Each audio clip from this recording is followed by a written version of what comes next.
Hello, this is the RPG Pundit, the final boss of internet shitlords. And today I wanted to talk to you about a thread that went a little viral on Twitter. I don't know if it was today or yesterday, depending on when I post this. And you know what? I forget the name of the person who did it, which is about typical for me, That's par for the course. But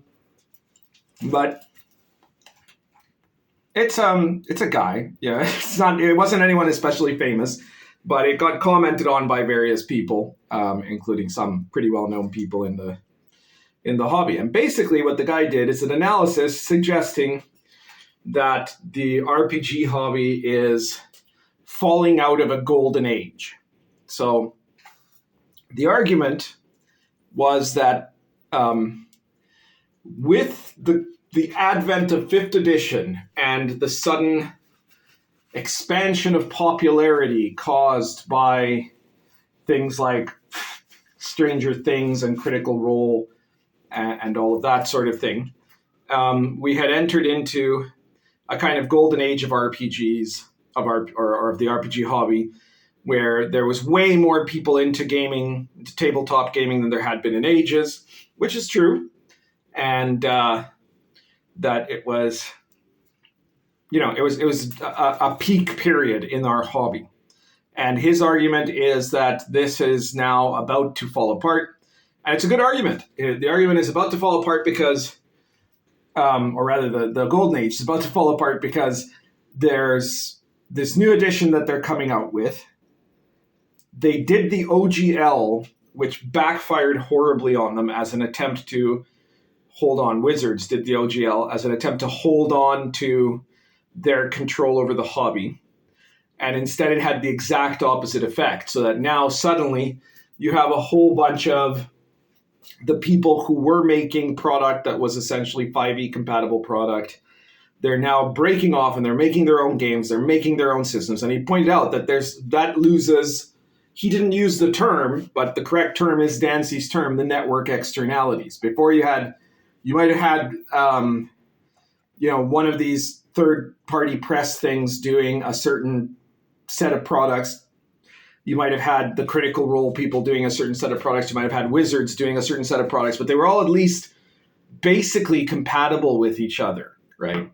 And then after the OGL fiasco, suddenly they've all gone off in their own direction. So now also, because of that fear of getting sued or something that had generated when Wizards tried to cancel the OGL, it meant that now these other companies have committed to making games that are no longer really compatible with D&D. Because, quite a few of them, including some of the more important ones, have switched out to other systems completely. When you go out and instead of doing a D20 based 5e game, you're making a game that's based on 2D10 or on 2D12, which I guess is what the Critical Role people are doing. I think Candela Scura or whichever other game they're making. Suddenly it's not compatible anymore, and people are going to have to pick one or the other.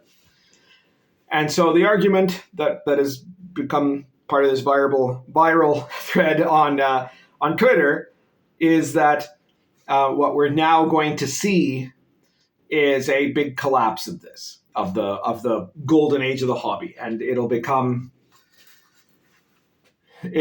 that a lot of the mainstream popularity of the hobby will diminish. And I wanted to give my comment on that here.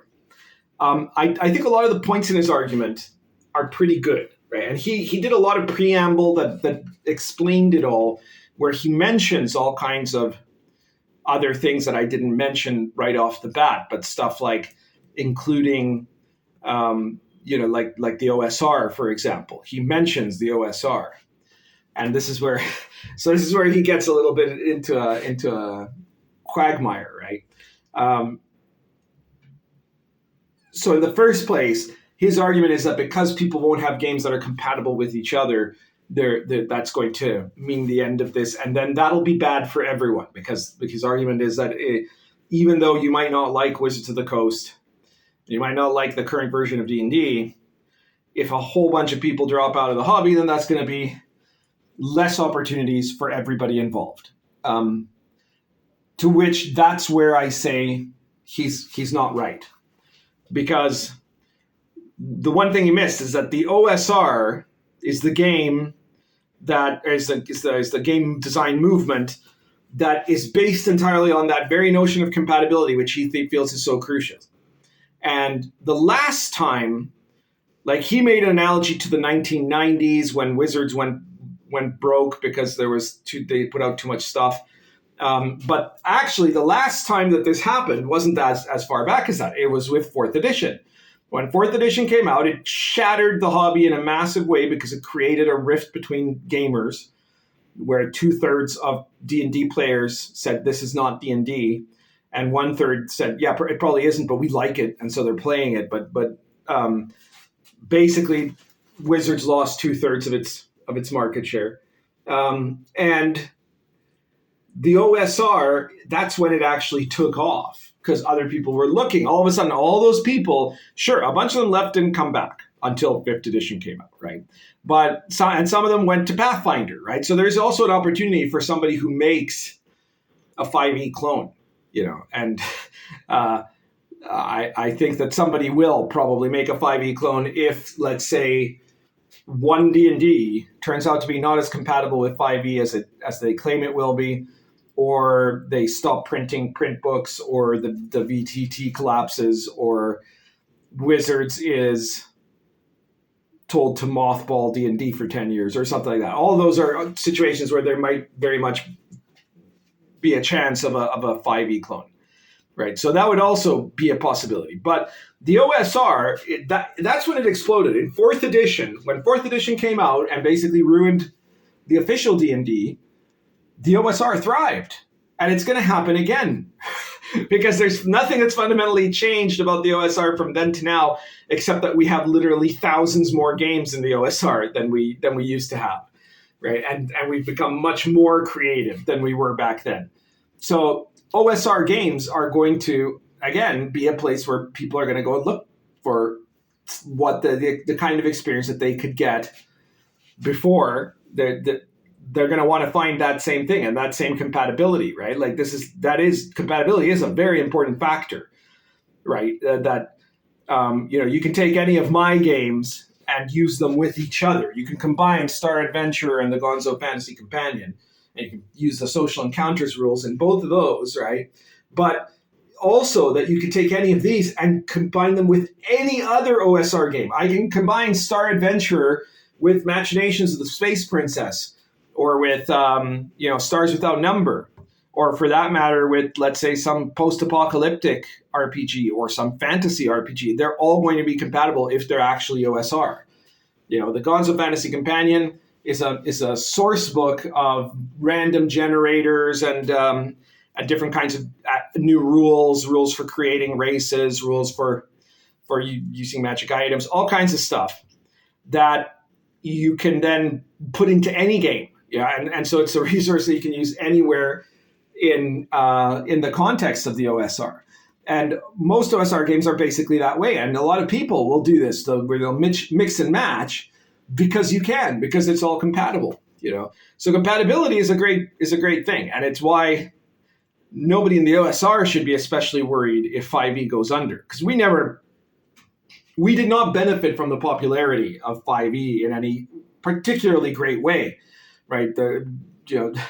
I don't know if anyone's ever done an actual demographic analysis, but I suspect that the number of Critical Role fans that got into that got into OSR are very small indeed. And probably in general, the number of Zoomers, it takes a while for them to figure things out. So I don't think they have yet, but maybe they will when 5e crashes. That might happen. You never know. You might suddenly get some 19 and 20-year-olds that are going to say, well, wait a minute, how did they do it in the olden days? And then they'll look at the OSR. That could happen.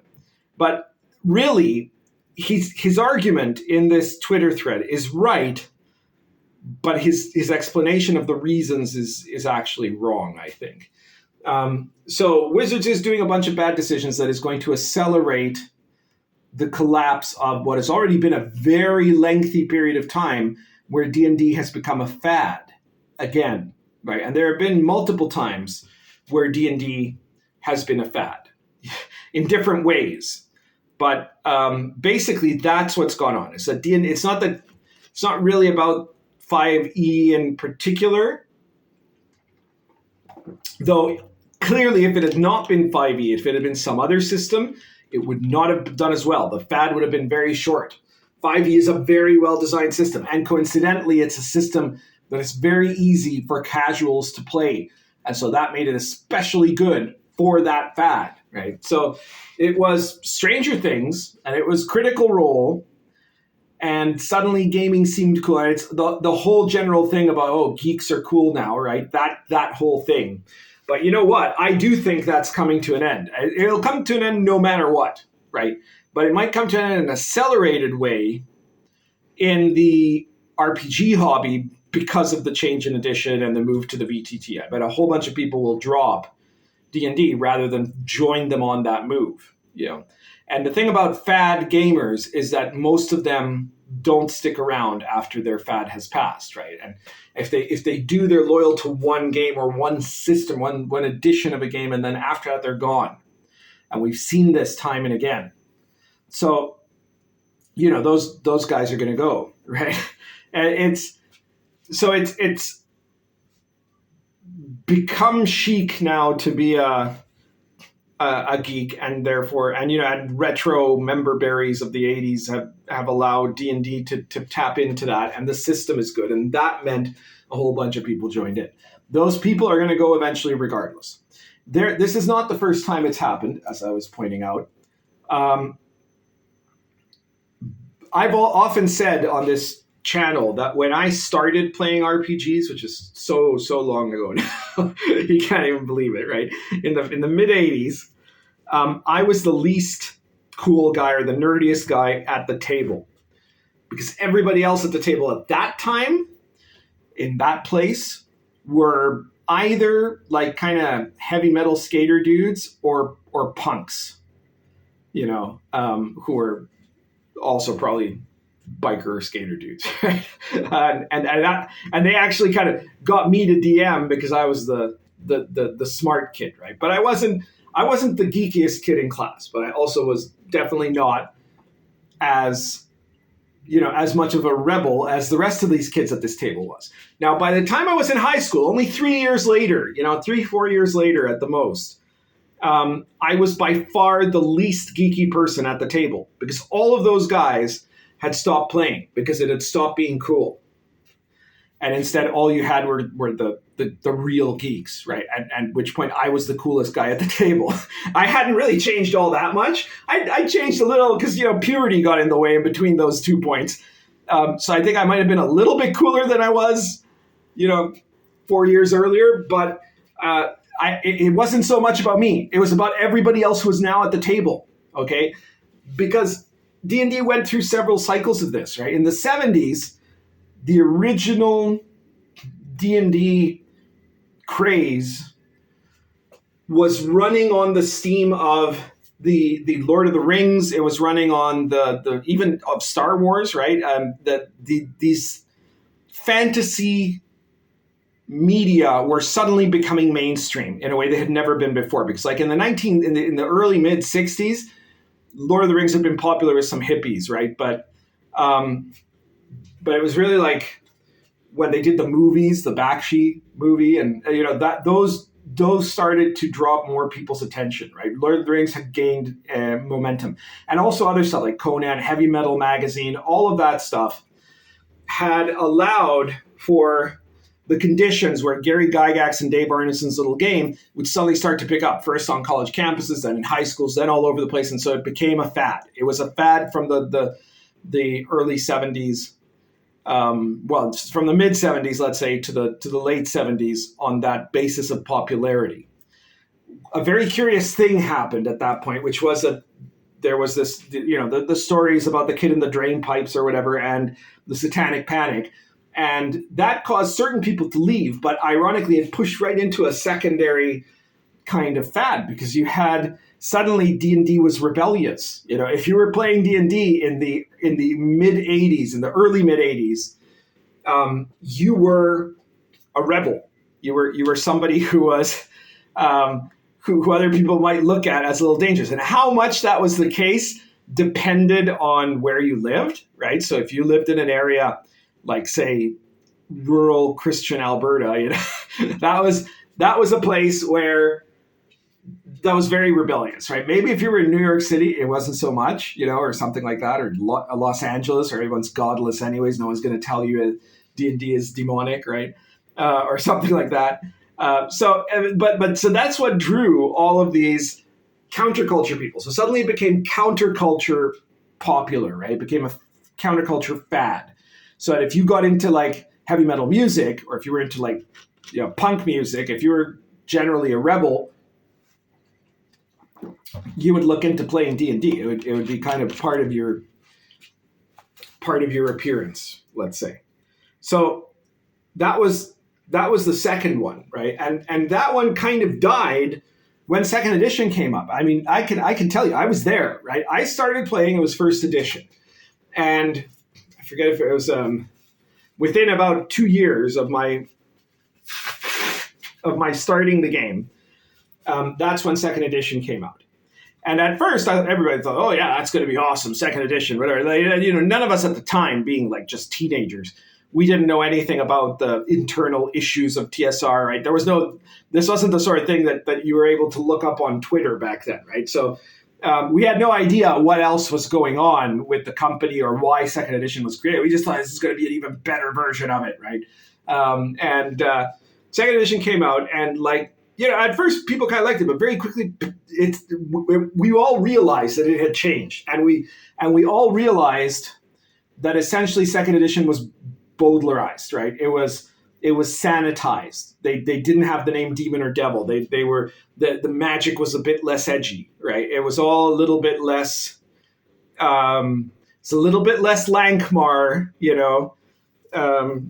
And a little bit more Shannara or something, you know, like, well, or for that matter, a little more Dragonlance, you know, like even the Forgotten Realms. I think that was actually what hit me the most, right? Is that the original Forgotten Realms 1E box set shows this pretty badass sword and sorcery world. The Forgotten Realms stuff after second edition shows a traditional classic fantasy world with a few little bits that look a bit sword and sorcery, right? It's two different.